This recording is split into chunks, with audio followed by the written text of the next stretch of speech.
தொழிலாளர்கள் உரிமைகளுக்கான சங்கத்திற்கு விளம்பர திமுக அரசு அங்கீகாரம் வழங்காமல் இருப்பதை கண்டித்து 14வது நாளாக சாம்சங் தொழிற்சாலை ஊழியர்கள் வேலைநிறுத்த போராட்டத்தில் ஈடுபட்டு வருகிறார்கள்.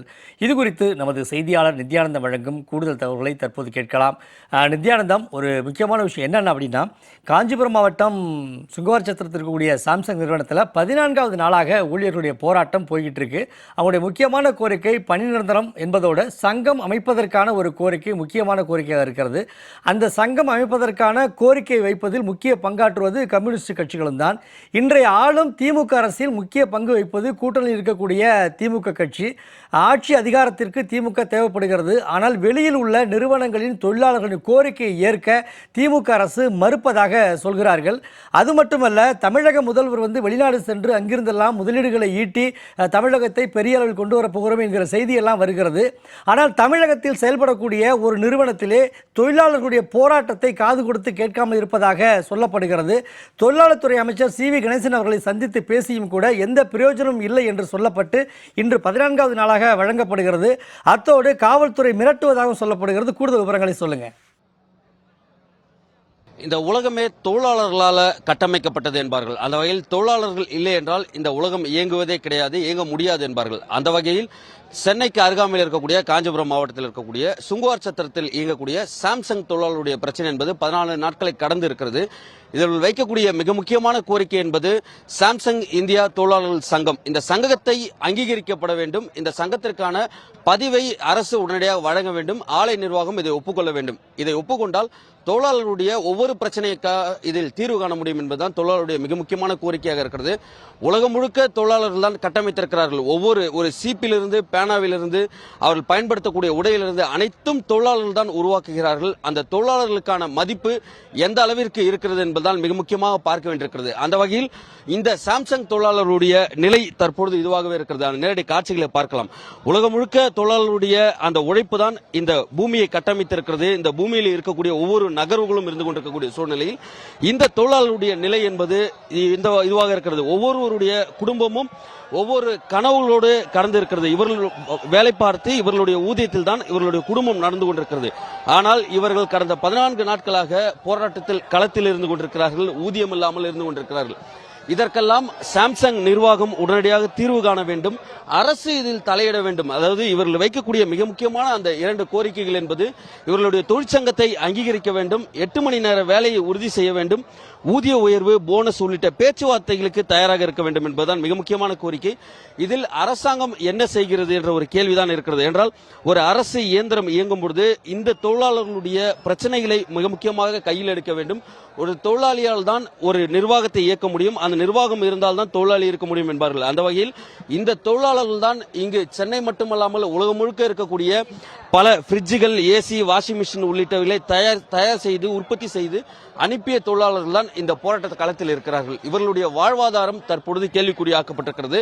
இருந்த போதிலும் இந்த பொது உடைமை கட்சிகளாக இருக்கக்கூடிய கம்யூனிஸ்ட் கட்சிகள் தங்களுக்கான உரிமையை பெற்றுத் தருவோம் என்பதற்காக அவர்களுடன் தோளோடு தோள் நின்று தற்பொழுது இந்த போராட்ட களத்தில் இருந்து கொண்டிருக்கிறார்கள். இந்த 15 நாட்களாக நாம் பார்க்கக்கூடிய அந்த நேரடி காட்சிகளை நாம் பார்க்கலாம். அவர்கள் வைக்கக்கூடியது மிக முக்கியமான கோரிக்கை, சாம்சங் இந்தியா தொழிலாளர்கள் சங்கத்தை அங்கீகரிக்க வேண்டும். இந்த சங்கத்தை அங்கீகரித்தால் தங்களுக்கான பேச்சுவார்த்தை நடைபெறும். அந்த 8 மணி நேர வேலை உறுதி என்பது இருக்கும். ஆகவே அதற்கான எந்த விதமான முன்னெடுப்புகளும் இல்லாமல் இருப்பதுதான் இந்த போராட்டத்திற்கான மிக முக்கியமான காரணமாக இருக்கிறது. ஒருபுறம் போராடக்கூடிய தொழிலாளர்கள் மீதான வழக்கு பதிவு ஒருபுறம் காவல்துறை செய்கிறது. மறுபுறத்தில் தொழிலாளர் நலத்துறை அமைச்சர் சி வி கணேசன் தலைமையிலான பேச்சுவார்த்தை தோல்வியில் முடிந்திருக்கிறது. மறுபுறம் சாம்சங் நிறுவனமே சென்று தொழிலாளர்களுடைய வீடுகளுக்கு சென்று தொழிலாளர்களை மிரட்டுவது என பல கட்டங்களில் நடைபெறுவதாக தொழிலாளர்களே கூறுகிறார்கள். இது குறித்து தொடர்ச்சியாக இதில் களமாடி கொண்டிருக்கக்கூடிய சாம்சங் தொழிலாளர்களுக்காக நின்று கொண்டிருக்கக்கூடிய பொதுவுடைமை கட்சிகளை சார்ந்தவர்களாம் இருக்கிறார்கள். சாம்சங்குக்காக நின்று தொடர்ச்சியாக போராட்ட களத்தில் நின்று கொண்டு பேசிக் கொண்டிருக்கிறதுக்காக இணைந்திருக்கிறார். சார், பார்க்கலாம். இந்த போராட்டத்திற்கான மிக முக்கியமான காரணம் இந்த சங்கம் என்கிறார்கள். இந்த சங்கத்தில் எத்தனை நாட்களுக்கு முன்பாக பதிவு செய்ய கொடுத்திருந்தீங்க? ஏன் இதற்கான பதிவு கிடைக்காமல் இருக்கிறது? அரசு என்ன சொல்றாங்க? முத்துக்குமார், தலைவர், சாம்சங் இந்தியா தொழிலாளர் சங்கம் CITU. ஜூன் மாதம் நாங்கள் சங்கம் அமைச்சோம். 1800 தொழிலாளிகளில் 1455 தொழிலாளிகள் எங்கள் சங்கத்தில் மெம்பர் ஆகிட்டாங்க. அப்போவே பதிவுக்கு நாங்கள் உடனடியாக தொழிற்சங்க பதிவாளர்கிட்ட கொடுத்து இன்றைக்கி 85 நாள் ஆகுது. நிர்வாகத்துக்கு நாங்கள் சங்கம் அமைக்கப்பட்ட அந்த கடிதத்தையும் அதே மாதிரி சங்கத்துக்கான கோரிக்கை மகஜரையும் கொடுத்தோம். கடைசி வரையில் நிர்வாகம் எங்களை ஏன் என்று கேட்கவில்லை. சங்கத்தை அமைக்கக்கூடாது, சங்கத்தை கலைக்க வேண்டும், சங்க உறுப்பினர்கள் அந்த சங்கத்திலிருந்து வெளியேற வேண்டும், சங்கத்தில் இருந்தால் உங்களுடைய வேலை பறிபோகும், டிஸ்மிஸ் செய்யப்படுவார்கள். இதையெல்லாம் தாண்டி தொழிற்சாலைக்குள்ள வந்து 1-to-1 ஹால் மீட்டிங் என்று அவர்கள் மிகப்பெரிய தொழிற்சங்கத்திற்கு எதிரான ஒரு பிரச்சாரத்தை தொழிற்சாலைக்குள்ளே கடந்த 2 மாத காலமாக செய்தார்கள். மேலும் ஒரு கமிட்டி அவங்க வந்து ஸ்பான்சர் பண்ணி அந்த கமிட்டியில் நீங்கள் எல்லாம் சேரணும்னு சொன்னாங்க. அது முடியாதுன்னு சொன்னபோது அந்த தொழிலாளிகளை தனி அறையில் வைத்து சித்திரவதை செய்தார்கள். தொழிலாளிகளுடைய நிர்வாகிகளையும் அதே மாதிரி வந்து 3 நாள் ஒரு தனி அறையில் அமர வச்சாங்க. இதெல்லாம் ஒரு உலகம் ஏற்றுக்கொள்ள முடியாத ஒரு நாகரிகமற்ற முறை. இந்த பின்னணியில் தான் வந்து அரசு வேலைநிறுத்தத்தின் மீது நாங்கள் தலையிட வேண்டிய கட்டாயம் வந்தது. கவர்மெண்ட் கிட்ட வந்து நாங்கள் தொழிற்சங்க பதிவு கொடுத்து இன்னைக்கு வரல ஏன் பதிவு பண்ணலன்னு கேட்டால் சாம்சங் சொல்லுகிறது பதிவை செய்யாதீர்கள் என்று. எனவே செய்யவில்லை. இப்போ எங்கள் கேள்வி என்னன்னா, இந்த நாட்டின் சட்டத்தை சாம்சங் தீர்மானிக்கிறதா தமிழ்நாடு அரசாங்கம் தீர்மானிக்கிறதா என்ற கேள்வி எழுந்திருக்கிறது.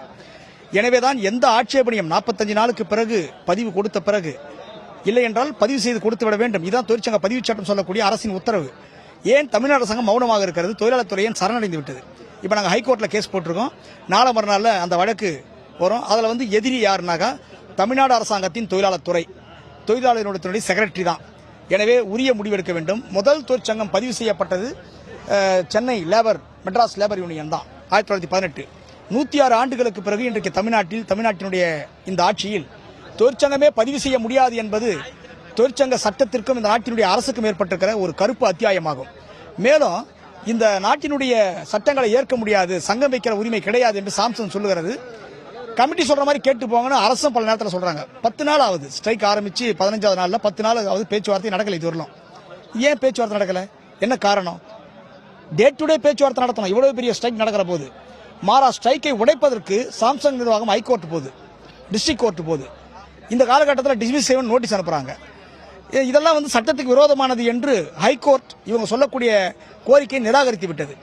காஞ்சிபுரம் டிஸ்ட்ரிக்ட் கோர்ட் வந்து நேற்றைய முன்தினம் 19ஆம் தேதி நடந்த வழக்கில் தொழிலாளருடைய இந்த போராட்டம் நியாயமானது, அவர்கள் கோரிக்கையின் மீது நீங்கள் தொழிற்சாலை பிரச்சனையில் எங்கு பெண்டிங் இருக்கோ, கேஸ் பெண்டிங் இருக்கக்கூடிய கன்சலேஷன் ஆபீசர் முன்னாடி நிர்வாகமும் தொழிற்சங்கமும் பேசி அமிக்கபிள் தீர்வு காணப்பட வேண்டும் என்று உத்தரவிட்டிருக்கிறார்கள். எனவே பேச்சுவார்த்தை நடத்த வேண்டும் என்று நீதித்துறை இப்போது உத்தரவிட்டிருக்கிறது.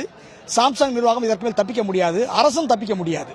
அதே மாதிரி வந்து நீங்க இந்த காலகட்டத்தில் அன்பர் லேபர் பிராக்டிஸ் அடிப்படையில் எந்த நடவடிக்கையும் எடுக்கக்கூடாது என்று கோர்ட் சொல்லுகிறாங்க.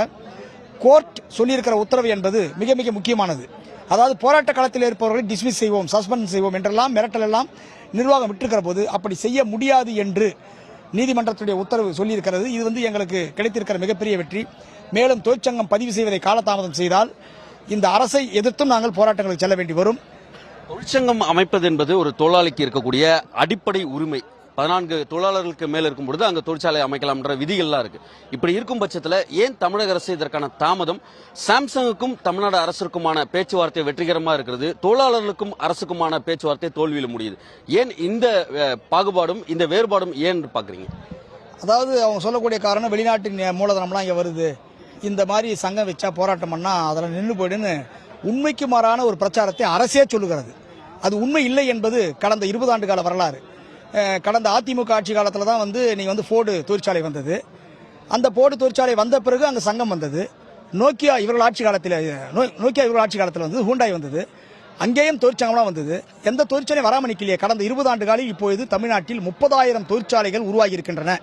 எனவே சங்கம் வருவதாலோ போராட்டங்கள் நடப்பதாலோ வரவில்லை. லாபம் எங்கே இருக்கிறதோ அங்கே உலக கார்ப்பரேட் நிறுவனங்கள் வருவார்கள். உலகத்திலேயே மலிவான கூலியை வாங்கிக் கொள் என்று அவர்கள் சொல்லுகிறார்கள். அரசு அதை செய் என்று சொல்லுகிறது. இப்போ வந்து சாம்சனுடைய கொரியா தொழிற்சாலையில் வந்து 4,55,000 ரூபாய் இதே குவாலிஃபிகேஷன் உள்ள தொழிலாளிகள் அந்த நிறுவனம் தருது. அதை விட ஹை ஸ்கில்டு ஒர்க்கர் தமிழ்நாட்டினுடைய தொழிலாளிகள் அவர்களே சொல்லுவது ப்ரூவ் பண்ணியிருக்காங்க. ஆனால் இவங்க தர ஆவரேஜ் சம்பளம் வந்து 32,000 ரூபாய்.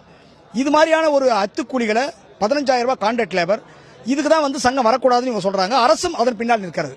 கார்ப்பரேட்டுக்கும் அரசாங்கத்துக்கும் ஏற்படுகிற வளர்ச்சி போக்கு என்னன்னா, இதற்கு முன்பு அரசு கார்ப்பரேட்டை உத்தரவிடும். ஆனால் இப்போ இது சாம்சங் நிர்வாகம் அரசுக்கு உத்தரவிடுகிறது. அரசியே சாம்சங் நிறுவனம் நடத்துகிறதா என்ற அளவிற்கு இந்த நிலைமை போயிருப்பது என்பது ஒரு கவலைக்குரிய விஷயம். கார்ப்பரேட்டுகளுக்கான சாதகமா இருக்கக்கூடிய ஒரு அரசுன்றது உங்களுடைய பேச்சின் மூலமா எடுக்க முடியுது. மறுபுறத்துல ஒரு சங்கம் அமைக்கிறதுனால என்னென்ன மாதிரியான உரிமைகளை தொழிலாளர்களுக்கு பெற்றுக் கொடுக்க முடியும், எந்தெந்த உரிமைகளை பெற்றுக் கொடுக்க முடியாது என்றது இரண்டு இருக்கு. அப்படி இருக்கும் பட்சத்தில் ஏன் இந்த சங்கம் அமையக்கூடாதுன்னு சாம்சங் நிர்வாகம் எதிர்பார்க்கிறது? அரசு மிக முக்கியமாக இதில் தலையிடாமல் படாமல் இருப்பதற்கான காரணம் என்ன? அதாவது ஒரு தொழிற்சாலைக்குள்ள ஒரு தொழிலாளிக்கு தான் சம்பளத்தை கொடுத்தா இவ்வளவுதான் சம்பளம் கேட்கணும், இதுக்கு மேலே ஏன் கேட்கக்கூடாதெல்லாம் தெரியாது. கேட்குற உரிமை அவனுக்கு கிடையாது. தனிப்பட்ட முறையில் எனக்கு இந்த சம்பளத்தை கொடுன்னு கேட்டால் உடனே நீ வெளியே போயிடுவா, நீ கேட்குற ஆளா அப்படின்ட்டுவாங்க. அப்படி வேலை பறி போனால் வேலை காப்பாற்றி கொள்வதற்கு தனிப்பட்ட தொழிலாளிக்கு நம்ம நாட்டினுடைய சட்டத்திலோ அந்த விவரங்களோ கிடையாது. எனவே தான் தொழிலாளிகள் சங்கம் அமைத்தவுடன் அவனுக்கு கிடைக்கக்கூடிய முதல் வெற்றி என்னன்னா, தன் கோரிக்கையை, அது சம்பளமாக இருக்கலாம், விடுமுறையாக இருக்கலாம், வெல்ஃபேராக இருக்கலாம், டிரான்ஸ்போர்ட்டாக இருக்கலாம், சீருடையாக இருக்கலாம், இது எல்லாவற்றையும் எனக்கு தேவையானதை இது என்று கேட்கிற முதல் உரிமையை சங்கம் அவனுக்கு உறுதி செய்கிறது. அப்படி செய்வதன் மூலமாக நிறுவனமும் தொழிற்சங்கத்தில் இருக்கக்கூடிய தொழிலாளிகளும் தலைவர்களும் சமமாக உட்கார ஒரு சமூக நீதியை சங்கம் நிலைநாட்டுகிறது. இதெல்லாம் கேட்கறதுனால பழி வாங்க முடியாது என்ற அளவிற்கு ஒரு சங்கம் வந்துச்சு சொன்னா லேபர் டிபார்ட்மெண்ட்ல ஒரு வழக்கு தொடுக்க முடியும். போராடுகிற வேலைநிறுத்த உரிமை அவனுக்கு கிடைத்து விடுகிறது. அது மட்டும் இல்ல, அதை விட மிக முக்கியமானது என்னவென்றால், தொழிலாளிகள் தன்னுடைய உற்பத்தியில், உதாரணமா சாம்சங் தொழிற்சாலையில 2023ஆம் ஆண்டு டிசம்பர் வரையிலும் அவர்கள் உற்பத்தி மதிப்பு 21,000 கோடி ரூபாய், 20,990 கோடி ரூபாய். அதுல தொழிலாளிகளுடைய லேபருக்காக ஒடுக்கப்பட்டிருக்கிற கூலி எவ்வளவு என்று பார்த்தால் 0.3%. இதுதான் முக்கியமானது. ஆனா ஆவரேஜ் ஸ்டாண்டர்ட் 4%, 5%, 6% இருக்கு மொத்த உற்பத்தி மதிப்புல. இந்த விழிப்புணர்வை சங்கம் செய்கிறது. மேல கவர்மெண்ட் சொல்லக்கூடிய வருடாந்திர விடுப்பு, தொழிற்சாலை சட்டம் சொல்லக்கூடிய கேஷுவல் லீவ், அப்புறம் மெடிக்கல் லீவு, இது எல்லாமே லீவ் இருக்கு, எடுக்க முடியாது. இதை சங்கம் லீவு அடிப்படை சட்டப்படி கொடுக்கணும்னு கேட்கறாங்க. மூணாவது, வேலை நேரம் 8 மணி நேரம் தான் நம்முடைய நாட்டினுடைய சட்டம் சொல்கிறது. உலகத்தில் பல நாடுகள் ஏற்றுக்கொண்ட சட்டம். இங்க என்ன சொல்றாங்கன்னா, இப்போ 9 மணி நேரம் வேலை நேரத்தை மேல 2 மணி நேரம் 11 மணி நேரம் வேலை.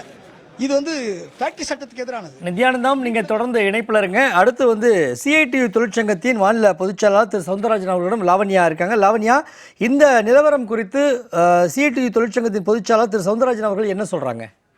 இப்போ சாம்சங் நிறுவனத்தில் தொழிலாளர்கள் தொடர்ந்து போராட்டத்தில் ஈடுபட்டுட்டு வராங்க. அந்நிய நிறுவனங்களினுடைய தொழில் முதலீட்டுகளை எல்லாம் நாங்கள் ஈர்த்துட்டோம் அப்படின்னு சொல்லக்கூடிய திமுக அரசு உண்மையிலேயே தமிழ்நாட்டில் தொழிலாளர்களின் உரிமையை சரியாவே முறைப்படுத்தி இருக்கிறாங்களா? உண்மையே தொழிலாளர் நலத்துறை அமைச்சர் தொழிலாளர்களின் நலன்ல அக்கறை கொண்டுதான் செயல்படுறாரா அப்படின்ற பல்வேறு வினாக்களுக்கு விடையளிக்க நம்மோடு இணைந்திருக்கிறார் சிஐடி தொழிற்சங்கத்தினுடைய தலைவர் சவுந்தரராஜன். வணக்கம் சார்.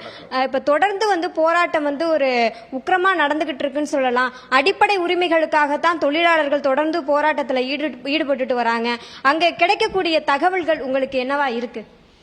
அதாவது இன்று 15வது நாளாக சாம்சங் இந்தியா நிறுவனத்தில் போராட்டம் நடைபெற்றுக் கொண்டிருக்கிறது.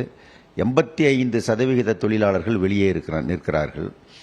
85% தொழிலாளர்கள், அதாவது பெரும்பான்மை தொழிலாளர்கள் தங்களுடைய அதிருப்தியை, தங்களுடைய வருத்தத்தை வெளிப்படுத்திய பிறகும் தொழிலாளர் பக்கம் நின்று முதலாளிகளுக்கு உரிய அழுத்தங்களை தந்து சட்டப்படியாக இந்த பிரச்சனையை முடிவிற்கு கொண்டு வர வேண்டிய அரசாங்கம், மைனாரிட்டி அல்லது தொழிலாளர்களை ஆத்திரப்படுத்திய, கோபப்படுத்திய, போராட்டத்தில் தள்ளி இருக்கிற முதலாளிகளுடைய அணுகுமுறை, நிறுவனத்தினுடைய அணுகுமுறை, அதற்கு ஆதரவாக அரசு செயல்படுவதை போன்ற ஒரு நிலை ஏற்பட்டிருப்பதால் தான் போராட்டம் நீடித்துக் கொண்டிருக்கிறது.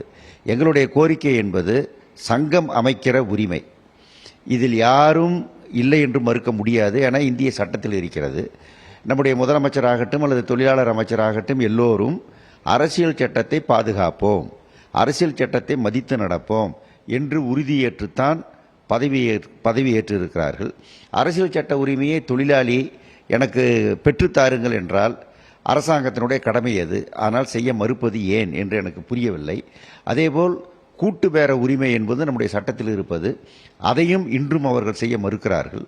ஒரு தொழிற்சங்கத்தை பதிவு செய்ய விண்ணப்பித்தால் 45 நாட்களுக்குள் அந்த தொழிற்சங்கத்தை பதிவு செய்ய வேண்டும் என்று சட்டம் இருக்கிறது.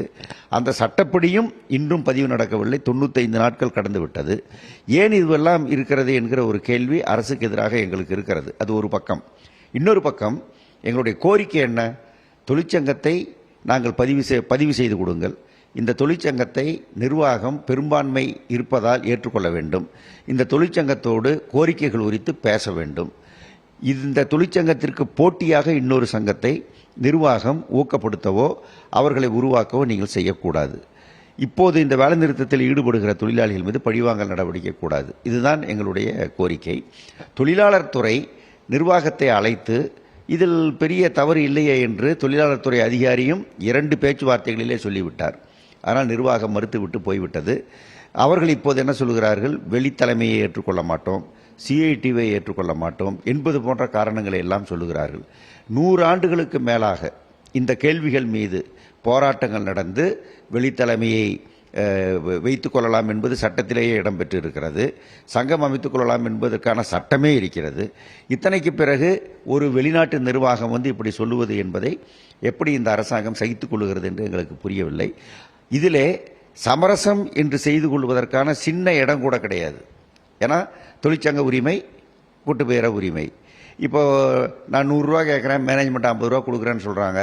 இல்லைங்க ஒரு 60-70 வாங்கி முடிச்சுங்கன்னு கவர்மெண்ட் சொன்னால் நாங்கள் கேட்டு போவோம். ஏன்னா அங்கே சமரசம் பண்ணுறதுக்கு இடம் இருக்குது. ஆனால் உரிமை பிரச்சனையில் எங்கே இடம் இருக்குது? ஆகவே அரசாங்கம் உரிய அழுத்தம் கொடுத்து பிரச்சனையை முடிக்க முன்வந்தால், நிர்வாகத்திற்கு அதற்கான அழுத்தத்தை அவர்கள் கொடுக்க முடிந்தால் போராட்டம் முடிவுக்கு வரும். இல்லாவிட்டால் முடிவுக்கு வருவது சிரமம். தொடர்ந்து பார்த்தீங்கன்னா தொழிலாளர்கள் வைக்கக்கூடிய அந்த கோரிக்கைகள்ல மிக முக்கியமான கோரிக்கை தொழிலாளர்களுக்கு வேலை செய்யக்கூடிய இடத்துல ஒரு இதமான ஒரு சூழல் வேணும் அப்படின்னு கேட்குறாங்க. 8 மணி நேர வேலை என்பதே மிகப்பெரிய போராட்டத்திற்கு பிறகுதான் ஒரு தொழிலாளருக்கு கிடைச்சது. ஏன்னா ஒரு 12 மணி நேரம் 15 மணி நேரம் ஒரு தொழிலாளர் தொடர்ந்து வேலை பார்க்கும் பொழுது அவங்க மன அழுத்தத்துக்கு தள்ளப்படுறாங்க, உடல்நிலை பாதிக்கப்படுறாங்க. மிகப்பெரிய போராட்டத்திற்கு பிறகுதான் அந்த உழைப்பு சுரண்டல் எல்லாம் தடுக்கப்பட்டு இந்த மாதிரியான ஒரு விஷயத்துக்கு வரும். உண்மையிலேயே தொழிலாளர் துறை அமைச்சர் இந்த விஷயத்துல எந்த விதத்துல கவனம் செலுத்துறாரு? அக்கறையோடு தான் இருக்கிறாரா? தொழிலாளர் பக்கம் முதல்ல நின்று பேசுறாரா? அதாவது இது போன்ற இந்த எல்லா பிரச்சனைகளின் மீதும் தொழிலாளர் துறைக்கு ஒரு பாதுகாப்பு சுகாதாரம் குறித்த ஒரு இயக்குநரகம் இருக்கிறது. டிஸ் என்று சொல்வார்கள், directorate of industrial safety and health என்ற ஒரு டிபார்ட்மெண்ட் இருக்கிறது.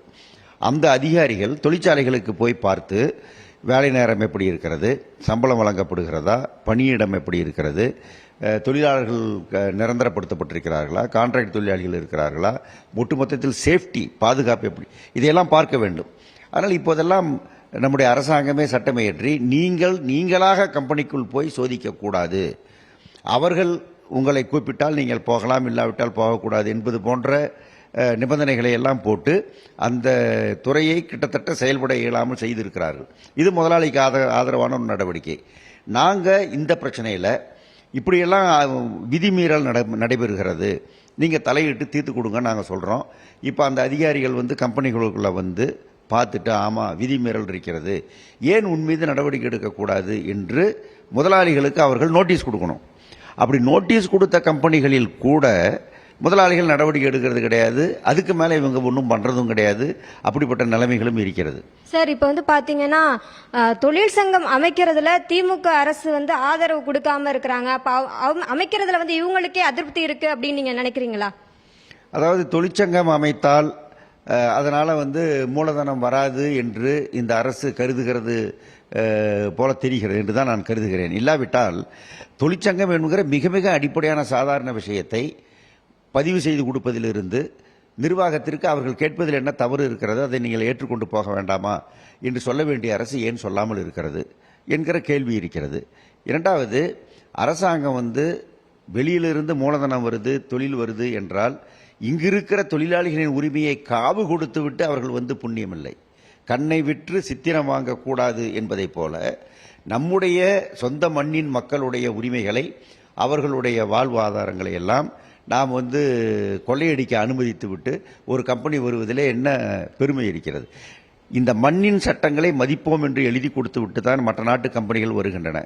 வந்த பிறகு எந்த சட்டத்தையும் மதிக்கவில்லை என்றால் அரசாங்கத்தினுடைய பொறுப்பு என்ன, அரசாங்கத்தினுடைய கடமை என்ன என்பதுதான் என்னுடைய கேள்வி. தொடர்ந்து தொழிலாளர்களினுடைய பக்கம் நிற்க வேண்டிய திமுக அரசு முதலாளிகளினுடைய பக்கத்தில் நிற்கிறது. அதாவது தொழிலாளர்களினுடைய சொந்த மக்களினுடைய உரிமைகளையே காவு கொடுத்து விட்டு முதலாளிகளுக்கும் மூலதனத்திற்கும் திமுக அரசு விலை போகிறது என்பது அப்பட்டமாக ஒரு வெளிச்சமாக தெரிகிறது என சிஐடியினுடைய தொழிற்சங்க தலைவர் சவுந்தரராஜன் அவர்கள் நம்மோடு பல்வேறு விவரங்களை பகிர்ந்திருக்கிறார். லாவண்யா, இந்த தருணத்திலே சிஐடியினுடைய மாநில பொதுச் செயலாளர் திரு சவுந்தரராஜன் அவர்களிடமிருந்து பல தகவல்களை பெற்றிருந்தமைக்கு நன்றி லாவண்யா. தொடர்ந்து இணைப்பில் இருங்க. அடுத்த களத்தில் இருக்கிறார் நமது செய்தியாளர் நித்யானந்தம். பொதுவாக அவர் திரு சவுந்தரராஜன் அவர்கள் குறிப்பிட்டது போல ஒரு நாட்டிற்கு ஒரு வெளிநாட்டு நிறுவனங்கள் வருகிறது என்றால் அந்த நாட்டினுடைய சட்டத்திட்டங்களை மதிப்போம் என்று சொல்லி தான் வருகிறது. ஆனால் குறிப்பாக 14 நபருக்கு மேற்பட்டவர்கள் வேலை செய்யக்கூடிய இடத்திலே சங்கம் அமைப்பதற்கான உரிமை சட்டம் நம்ம நாட்டில் இருந்தும் கூட மாநில அரசின் ஒத்துழைப்பு இந்த விஷயத்தில் எப்படி இருக்கிறது? நிச்சயமாக மிக முக்கியமான ஒரு விவாதத்தை தான் சவுந்தரராஜன் எழுப்பியிருக்கிறார். அந்த கேள்வியை தான் எழுப்பியிருக்கிறார். அந்நிய முதலீடுகள் ஒருபுறம் தமிழகத்திற்கு வருகிறது. இங்கு வரும்பொழுது பல்வேறு விதமான அந்த சப்சிடிஸ் என்பார்கள், பல்வேறு விதமான சலுகைகள் எல்லாம் ஒரு மாநில அரசு வழங்குகிறோம். சிங்கிள் விண்டோ சிஸ்டம், அதாவது ஒற்றை சாளர முறையில் தொழில் தொடங்குவதற்கான அனைத்து ஏற்பாடுகளையும் செய்து தருகிறோம் என்ற உறுதியை அந்த தொழில் நிறுவனத்திற்கு வழங்கும். அதன் பிறகாக தான் அந்த தொழில் நிறுவனங்கள் இங்கு வந்து தொழில் தொடங்குகிறார்கள். இப்படியெல்லாம் தொழில் தொடங்கக்கூடிய அந்த நிறுவனங்கள் இங்கு வந்து தமிழகத்தில் இருக்கக்கூடிய அந்த தொழிலாளர்களுக்கு என்ன செய்கிறார்கள் என்ற ஒரு கேள்விதான் மிக முக்கியமான கேள்வி. அந்த கேள்விக்கான விடைதான் தற்போது நாம் பார்க்கக்கூடிய இந்த போராட்டம். என்றால் தொழில் தொடங்க வரும்பொழுது அரசு பல்வேறு நலத்திட்டங்களையும் அவர்களுக்கான சலுகைகளும் வழங்குகிறது. ஆனால் அந்த நிறுவனங்கள் தொழிலாளர்களுக்கு கொடுக்கக்கூடிய அந்த சலுகைகள் தான் தற்பொழுது கேள்விக்குறியாக்கப்பட்டு தற்பொழுது போராட்ட களத்திற்கு தங்கியிருக்கிறது இந்த போராட்டம் என்பது பார்க்கிறோம். என்றால் ஒரு நிலம் ஒரு அடிப்படையில் ஒரு குறைந்த விலையில் கொடுப்பது, சில மின்சார சலுகைகள் கொடுப்பது, அதே போன்று இங்க இருக்கக்கூடிய நீர், காற்று உள்ளிட்ட பல்வேறு இயற்கை வளங்கள் மட்டுமல்லாமல் குறைந்த ஊதியத்திலான தொழிலாளர்கள் இந்தியாவில் கிடைக்கிறார்கள் என்பதற்காக தான் மிக முக்கியமாக இந்த பன்னாட்டு நிறுவனங்கள் எல்லாம் இங்கு வருவதற்கான மிக முக்கியமான காரணமாக இருக்கிறது. என்றால் பல நாடுகளில் இருக்கக்கூடிய தொழிலாளர்கள் எல்லாம் தொழிற்சாலைகள் எல்லாம் ஏன் இந்தியாவை நோக்கி வருகிறார்கள் என்றால் ஸ்கில்டு லேபர், அதாவது படித்த இளைஞர்கள் இங்கு இருக்கிறார்கள். அவர்களை வைத்து குறைந்த ஊதியத்தில் அந்த தொழிலை செய்யலாம்.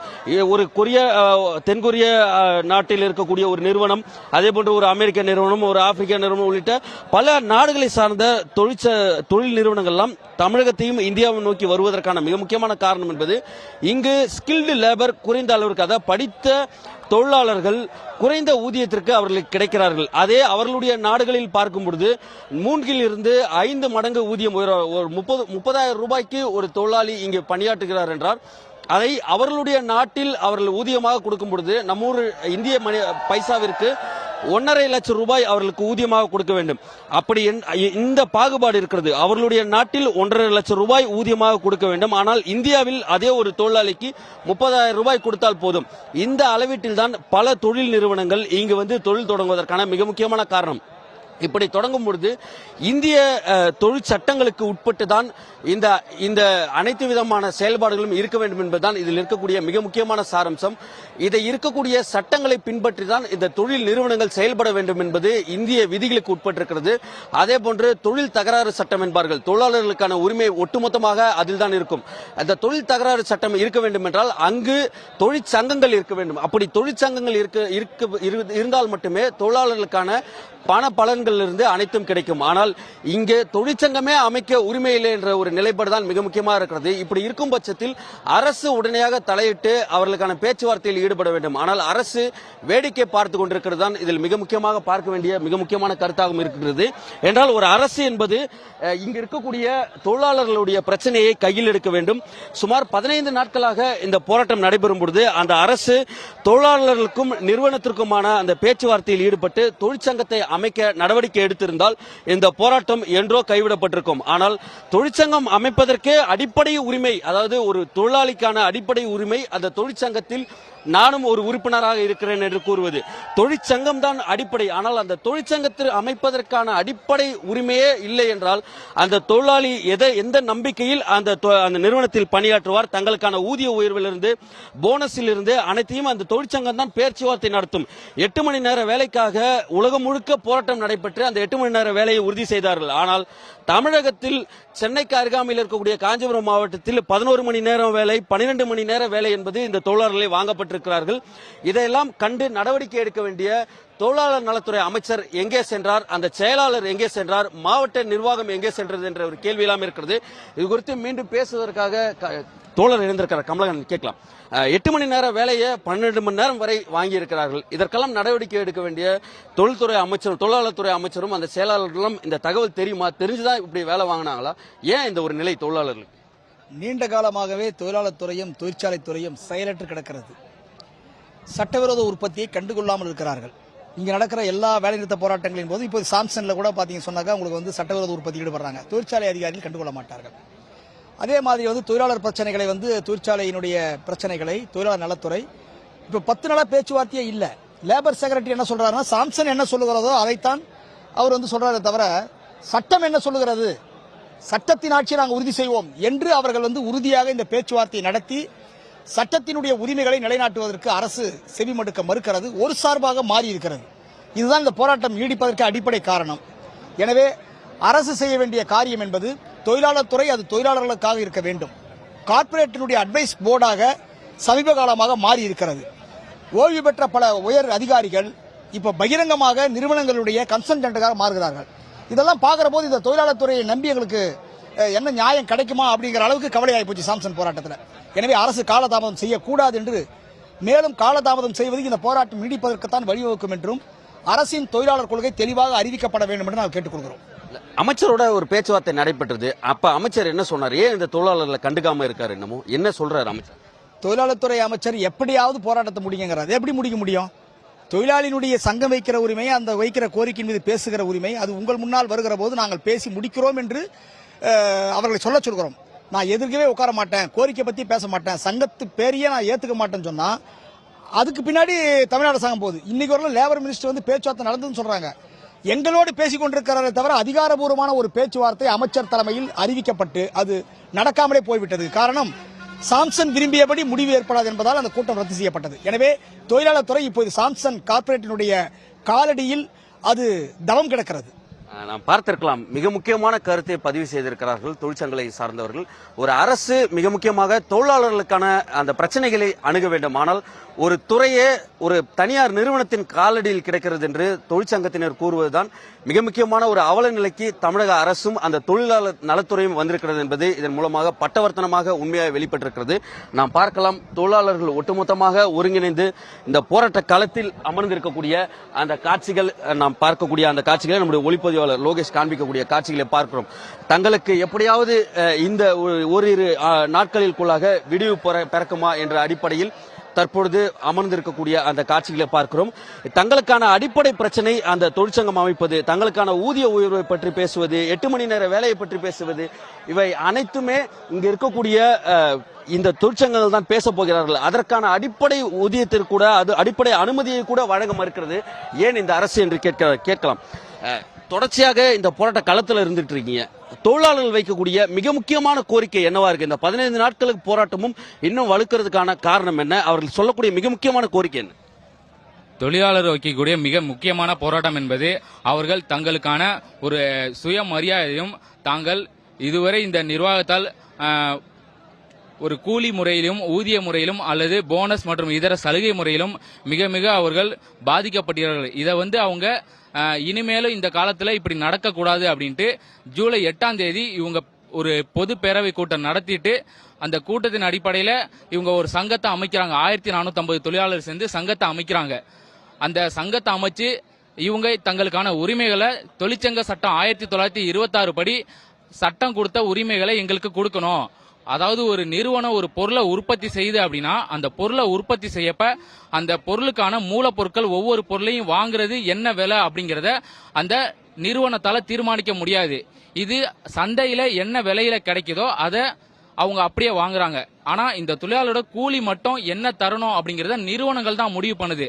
அந்த கூலிங்கிறது நியாயமா ஒரு தொழிலாளர் ஒரு பொருளாதார விடுதலை பெற்று ஒரு சமமான வாழ்க்கையை வாழ்ற அளவுக்கு நிர்வாகத்தால தரப்படல அப்படிங்கறனால இந்த தொழிலாளர்கள் தங்களுக்கான உரிமையான ஒரு கூலிய ஒரு குறைந்தபட்ச கூலியை தான் கேட்கறாங்க. மினிமம் வேஜஸ் ஆக்ட் படி குறைந்தபட்ச கூலியை என்ன கொடுக்கணுமோ அதுபடி கொடுக்க வேண்டிய கூலியை தான் கேட்கறாங்க. அதுக்கான ஒரு சங்கத்தை அமைச்சு இவங்க தனக்கான உரிமைகளை கேட்கறதுக்கு இப்ப உறுதியா நிக்கிறாங்க. இந்த சங்கத்தை மேற்கொண்டு இவங்க பதிவு பண்றதுக்கு மொத்தம் 2 வழிகள் இருக்கு. ஒன்னு, தொழிலாளர் நலத்துறை அலுவலகத்தில் ஆன்லைன் மூலமா பதிவு பண்றாங்க. ஒரு 3 மாசங்கள் கழிச்சும் பதிவு பண்ணியும் வெறும் 45 நாட்களில் இவங்களுக்கான தொழிற்சங்க பதிவு அப்படின்னு கொடுக்கப்பட்டிருக்கணும். அரசாங்கத்திலிருந்து தொழிற்சங்க பதிவு எண் பதிவு செய்யப்பட்டு கொடுக்கப்பட்டிருக்கணும். அதை இந்த அரசாங்கம் தொழிலாளர் நலத்துறை கொடுக்காம கார்ப்பரேட் முதலாளிக்கு ஆதரவா செயல்படுது. இதை செய்யறது யாரு அப்படின்னா இந்த கார்ப்பரேட் சாம்சங் நிர்வாகிகளை, சாம்சங் நிர்வாக அதிகாரிகளே என்ன சொல்றாங்க அப்படின்னா, அரசாங்கம் எங்களோட கட்டுப்பாட்டில் இருக்கு, நாங்க என்ன சொல்றோமோ அதை தான் வந்து அரசாங்கம் செய்யும், எங்களை மீறி எதுவுமே செய்யாது அப்படின்ட்டு ஒரு ஒரு சர்வாதிகார போக்கோட ஒரு முதலாளித்துவ அதிகாரத்தோட அவங்க வந்து செயல்படுறாங்க. இதனால வந்து பாத்தீங்க அப்படின்னா அந்த தொழிலாளர் நலத்துறை இந்த சாம்சங் நிர்வாக அதிகாரிகளோட அழுத்தத்தால தொடர்ந்து செயல்பட முடியாம இந்த தொழிலாளர்கள் அமைத்த 1455 தொழிலாளர்கள் இணைந்து அமைத்த சாம்சங் இந்தியா தொழிலாளர் சங்கத்துக்கான ஒரு பதிவெண்ணையோ அங்கீகாரத்தையோ எதையுமே இப்ப வரைக்கும் அரசு வந்து கொடுக்காம இருக்கு. 45 நாட்கள் கொடுக்க வேண்டிய சட்டத்தை 90 நாட்கள் ஆகியும் கொடுக்கல. சரி, அப்ப ஒருவேளை இவங்களால் தர முடியல அப்படின்னா இதுல எதுவும் பிரச்சனை இருக்கா அப்படின்னு நம்ம சைடு இருந்து மறுபடியும் பதில் மனு போட்டு கேட்கிறோம். அதுக்கான எந்த ஒரு ரிப்ளையோ பதிவோ வந்து அரசிட்ட இருந்து இல்ல. சரி, நாம மறுபடியும் ஒரு கொரிஜெண்டம் போட்டு ஒரு மறுபடியும் லெட்டர் ஒன்னு அனுப்புறோம் தொழிலாளர் நலத்துறைக்கு இந்த பதிவு சம்பந்தமா. அந்த லெட்டரையும் ரிசீவ் பண்ண தொழிலாளர் நலத்துறை அதுக்கப்புறமா எந்த ஒரு பதிவையும் இது வரைக்கும் பண்ணி தரல. நான் பார்த்திருக்கலாம், தொடர்ச்சியாக தொழிலாளர் நலத்துறையிடம் பல்வேறு கோரிக்கைகளை வைத்து இந்த தொழிற்சங்க பதிவுக்காக போராடி கொண்டிருக்கிறார்கள். ஆனால் தொழிலாளர் நலத்துறை எந்த நடவடிக்கையும் எடுக்கவில்லை என்பதுதான் இதில் இருக்கக்கூடிய மிக முக்கியமான குற்றச்சாட்டாக இருக்கிறது. அடுத்ததாக பேசுவதற்காக இணைந்திருக்கிறார், கேட்கலாம். தொழிலாளர்களுக்கு இருக்கக்கூடிய பிரச்சனைகள் என்பது புரியுது, அரசு இதில் என்ன செய்திருக்க வேண்டும், என்ன செய்யாமல் இருக்கிறது இன்ன வரைக்கும்? நாங்கள் சங்கத்துக்காக சங்கத்தை பதிவு பண்ண சொல்லி பதிவுத்துறையில் வந்து கொடுத்துருந்தோம். அதை வந்து இன்னும் வந்து பதிவு நம்பர் வராமல் காலதாமதப்படுத்துகிறாங்க. எதனால அந்த காலதாமதம் இருக்கு? இப்போ வந்து சாம்சங்கோட இதாக கூட இருக்கலாம், அவங்க நிர்பந்தமாக கூட இருக்கலாம் காலதாமதப்படுத்துறதுக்கு. இந்த காலதாமதத்தினால இந்த தொழிலாளருடைய பாதிப்பு எந்த அளவுக்கு கூடிக்கொண்டே இருக்கு? என்ன பாதிப்புன்னு இல்லை, நாங்கள் ஏற்கனவே எங்களுக்கு வந்து சங்கம் வாங்கி தான் நாங்கள் போராடணும் இல்லை. சிஐடி வந்து அகில இந்திய அமைப்பு. அப்படி இருக்க வகையில் நாங்கள் வந்து எங்களுக்கு ட்ரேட் யூனியன்ற முறையில் நாங்கள் போராடலாம். இன்னும் இந்த தொழிலாளருக்கான நம்பரை தான் நாங்கள் எதிர்பார்க்குறோம். இந்த சாம்சங் இந்தியா தொழிலாளர் சங்கத்துக்கான நம்பரை தான் எதிர்பார்க்குறோமே தவிர நம்ம நம்பர் வாங்கி தான் நாங்கள் போராடணும் இல்லை. இவ்வளவு தொழிலாளர்கள் 15வது நாட்களாக அமர்ந்திருக்கிறாங்க, இவங்களுக்கான ஊதியம் இப்ப வழங்கப்படும்ன்றாங்களா, இல்ல என்ன சொல்றாங்க நிறுவனங்கள் தரப்புல இருந்து? இப்போ நாங்கள் வேலை நிறுத்தம் வந்து நோட்டீஸ் கொடுத்தா வேலை நிறுத்தம் நடக்குது. இந்த சம்பளத்தை பற்றி இல்லை, நோ ஒர்க் நோ பேன்னா வருமே தவிர இது. ஆனால் அவங்க வந்து என்ன சொல்லியிருக்காங்கன்னா, இப்போ சம்பளத்தை பற்றி சொல்லலை, உங்களுக்கு போனஸ் போனஸ் தான் வந்து வழங்கப்பட மாட்டான்னு சொல்லியிருக்கிறாங்க. இந்த போனஸ் வந்து இப்போ அவங்க சொல்கிற போனஸ் வந்து போன வருஷத்துக்கான போனஸ் தான் இப்போ வரப்போகுது. அப்படிங்கிறதுல அதுவும் தவறான தகவலாக சொல்கிறாங்க. நாம் பார்த்திருக்கலாம், தொடர்ச்சியாக இந்த போராட்டம் என்பது தற்போது வரை நடைபெற்றுக் கொண்டிருக்கிறது. இன்னும் எத்தனை நாட்களுக்கான இந்த போராட்டம் தொடரும் என்பது தமிழக அரசு கையில் தான் இருக்கிறது. இதை கையில் வைத்திருக்கக்கூடிய தொழிலாளர் நலத்துறை அமைச்சராக இருக்கக்கூடிய CV கணேசன் என்ன செய்து கொண்டிருக்கிறார், எங்கு இருக்கிறார், ஏன் இங்கு இவ்வளவு பெரிய போராட்டம் இருக்கும் பட்சத்தில் இங்கு வந்து ஏன் இந்த நடவடிக்கைகளில் நேரடியாக பேச்சுவார்த்தையில் இறங்கவில்லை? அமைச்சர் இதைவிட வேறு என்ன பணியில் இருந்து கொண்டிருக்கிறார் என்றால், மிக முக்கியமாக ஒரு தொழிலாளர்களுடைய பிரச்சனையில் கவனம் செலுத்த வேண்டிய அமைச்சர் இங்கு இல்லாமல் வேறு எங்கு இருக்கிறார் என்ற ஒரு கேள்வியும் இங்கு இருக்கக்கூடிய தொழிலாளர்கள் வைக்கத்தான் செய்கிறார்கள். ஒட்டுமொத்தமாக இந்த தொழிலாளருடைய கேள்வி என்பது, ஒரு தமிழக அரசு தங்களுடைய பிரச்சனையில் கவனம் செலுத்தாமல் வேறு எந்த பிரச்சனையில் கவனம் செலுத்திக் கொண்டிருக்கிறது. 15 நாட்களாக நாங்கள் போராட்ட களத்தில் அமர்ந்திருக்கிறோம், எங்களுக்கான வாழ்வாதாரம் போயிருக்கிறது. இந்த 15 நாட்கள் நித்யானந்தம் களத்திலிருந்து தகவல்களை கொடுத்துக் கொண்டிருக்கிறீர்கள். இப்ப என்னன்னா, இறுதியாக தமிழக அரசு உடனடி நடவடிக்கையாக என்ன செய்யணும்னு அந்த தொழிலாளர்களுடைய எதிர்பார்ப்பு இருக்கு, கோரிக்கை இருக்கு என்ற ஒரு கேள்விதான் இந்த நேரத்தில் எழுந்திருக்கிறது. அதாவது அவர் வைக்கக்கூடிய முதல் நாளிலிருந்து வைத்த அதே கோரிக்கையை தான் தற்பொழுதும் வைத்து வருகிறார்கள். உடனடியாக என்பதல்ல, நிரந்தரமாக அவர்கள் கேட்கக்கூடிய ஒரே கோரிக்கை அந்த தொழிற்சங்கம், சாம்சங் இந்தியா தொழிலாளர்கள் சங்கம் என்ற அந்த தொழிற்சங்கத்தை அங்கீகரிக்க வேண்டும். அந்த சங்கத்தை அங்கீகரித்து விட்டால் தங்களுக்கான அனைத்து விதமான பிரச்சனைகளையும் நாங்கள் பேசி தீர்த்துக் கொள்வோம். நாங்கள் ஒவ்வொருவராக சென்று நிர்வாகத்திடம் பேச வேண்டிய தேவை இருக்காது. அந்த சங்கம் நிர்வாகத்திடம் பேசும், தங்களுக்கான 8 மணி நேர வேலையை உறுதிப்படுத்தும், தங்களுக்கான போனஸை உறுதிப்படுத்தும், தங்களுக்கான ஊதிய உயர்வை உறுதிப்படுத்தும், தங்களுக்கான உணவு இடைவேளை நேரத்தை கூட்டி வழங்குவது, அதே போன்று டீ நேரங்களை கூட்டி வழங்குவது என பல்வேறு கோரிக்கைகள், 17 அம்ச கோரிக்கைகள் இருக்கிறது. ஆகவே ஒரு தொழிற்சாலை நிறுவுவதற்கு அரசு நித்யானந்தம், அந்த தொழிலாளருடைய போராட்ட காலகட்டத்தில் விரைவில் பணிக்கு திரும்பலனா பணி நீக்கம் செய்யப்படும் என்று நோட்டீஸ் கொடுக்கப்பட்டிருந்தது. அது குறித்த தகவல் இதன் சொல்லப்பட்டிருக்கிறதா?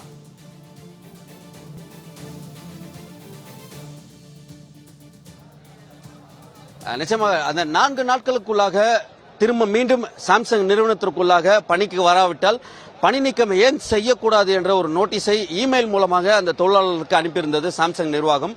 அதற்கு பதிலளிக்கப்பட்டிருக்கிறது தொழிலாளர் தரப்பிலிருந்து. நாங்கள் முறைப்படி 45 நாட்களுக்கு முன்பாக போராட்டத்தில் ஈடுபட போகிறோம், வேலை நிறுத்தத்தில் ஈடுபட போகிறோம் என்று அறிவித்துவிட்டு தான் இந்த போராட்ட களத்திற்கு வந்திருக்கிறோம். ஆகவே இது சட்டத்திற்கு உட்பட்ட போராட்டம், தங்கள் மீது அவ்வாறான நடவடிக்கை எடுக்க முடியாது என்று தொழிலாளர் தரப்பிலிருந்து மெயிலும் அனுப்பப்பட்டிருக்கிறது சாம்சங் நிர்வாகத்திற்கு. ஆகவே இது ஒரு தொழிலாளிக்கும் நிர்வாகத்திற்குமான ஒரு மோதலாக அரசு ஏற்படுத்திவிட்டு தூரத்தில் இருந்து வேடிக்கை பார்க்கக்கூடிய ஒரு செயலாக இருந்து கொண்டிருக்கிறது. இப்படி இல்லாமல் முத்தரப்பு பேச்சுவார்த்தையாக இருக்க வேண்டும் என்பது தொழிலாளருடைய கோரிக்கையாக இருக்கிறது. என்றால் ஒரு தொழிலாளி, தமிழக அரசு, மறுபுறத்தில் சாம்சங் நிர்வாகம், முத்தரப்பு 3 தரப்புகளும் சேர்ந்து பேச்சுவார்த்தையில் ஈடுபட வேண்டும்.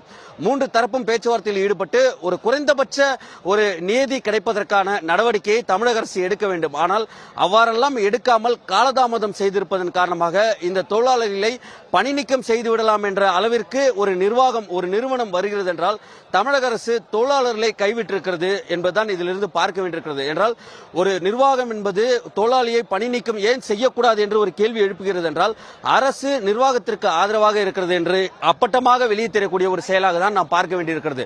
என்றால் ஒரு நிர்வாகத்தை கட்டமைக்கும் பொழுது எத்தனை சலுகைகள் வழங்கப்படுகிறதோ அத்தனை சலுகைகளும் தொழிலாளர்களுக்கும் இருக்க வேண்டும். என்றால் ஒரு முதலீடு செய்தால் மட்டுமே போதாது, ஆனால் அந்த முதலீடை தொழிலாளர்களுக்கான அவர்களுக்கு வேலைவாய்ப்பு மட்டும் வழங்குவது மட்டும் அரசுடைய கடமை கிடையாது.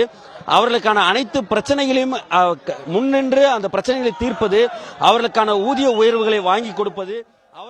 நித்யானந்தம், தொடர்ந்து 15வது நாளாக இந்த போராட்டம் நீடித்துக் கொண்டிருக்கிறது. இந்த போராட்டத்தை முடிவுக்கு கொண்டு வர சாம்சங் நிர்வாகத்தின் சார்பாக ஏதேனும் நடவடிக்கை எடுக்கப்பட்டிருக்கிறதா? அது குறித்த விவரங்களை சொல்லுங்க. போராட்டத்தை முடிவுக்கு கொண்டு வருவதற்கு சாம்சங் நிர்வாகம் எடுத்திருக்கக்கூடிய நடவடிக்கை தான் அந்த இமெயில் மூலமான நடவடிக்கை. மீண்டும் பணிக்கு திரும்பாவிட்டால் ஏன் பணி நீக்கம் செய்யக்கூடாது என்ற ஒரு கேள்வியை எழுப்பி இமெயில் அனுப்பினது. இதையெல்லாம் தான் சாம்சங் நிர்வாகம் அதிகாரப்பூர்வமாக எடுத்திருக்கிறது. மறுபுறத்தில் கூறும்பொழுது தொழிலாளர்கள் தரப்பில் விசாரிக்கும் பொழுது தங்கள் போராட்டத்தில் கலந்து கொள்ளாமல் வேலைக்கு திரும்புமாறு கூறுவது, குடும்ப உறுப்பினர்களை சந்தித்து பணிக்கு திரும்ப கூறுவது என பல பின்புற வேலைகளை செய்து கொண்டிருக்கிறது சாம்சங் நிர்வாகம் என்று தொழிலாளர் தரப்பிலிருந்து வைக்கக்கூடிய குற்றச்சாட்டாகவும் இருக்கிறது.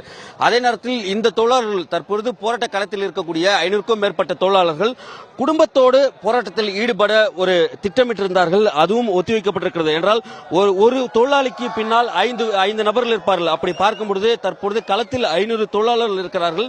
சுமார் 3000க்கும் மேற்பட்ட நபர்கள் இந்த போராட்ட களத்திற்கு வருவதற்கான வாய்ப்பு இருக்கிறது. ஆகவே இது மிகப்பெரிய போராட்டமாக வலுக்கக்கூடிய வாய்ப்பும் இருக்கிறது. அரசு அதற்கு முன்னதாக இந்த தொழிலாளர்களுடைய பிரச்சனையில் கவனம் செலுத்தி உடனடியாக நடவடிக்கை எடுக்க வேண்டும் என்பது இந்த தொழிலாளருடைய மிக முக்கியமான கோரிக்கையாகவும் இருந்து வருகிறது. அரசு ஏன் கவனம் செலுத்தவில்லை என்ற கோரிக்கையும் இருக்கிறது. நாங்கள் எல்லாம் தமிழ்நாட்டில் பிறக்கவில்லையா? தமிழ்நாட்டில் வளரவில்லையா?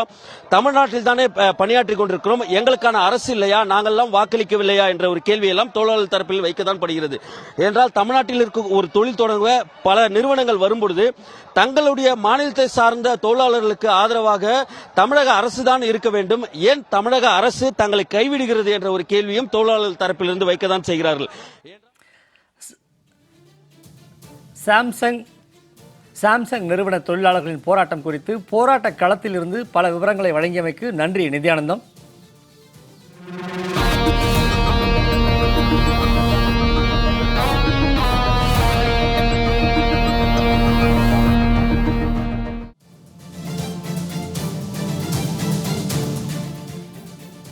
தற்பொழுது ஒரு அண்மை செய்தி. சென்னையில் என்கவுண்டர் செய்யப்பட்ட ரவுடி சிசிங் ராஜாவுக்கும் ஆம்ஸ்ட்ராங் வழக்கிற்கும் தொடர்பில்லை என்று காவல் இணை ஆணையர் தகவல் ஒன்றை தெரிவித்திருக்கிறார். அண்மை தகவலாக பார்த்து வருகிறார்.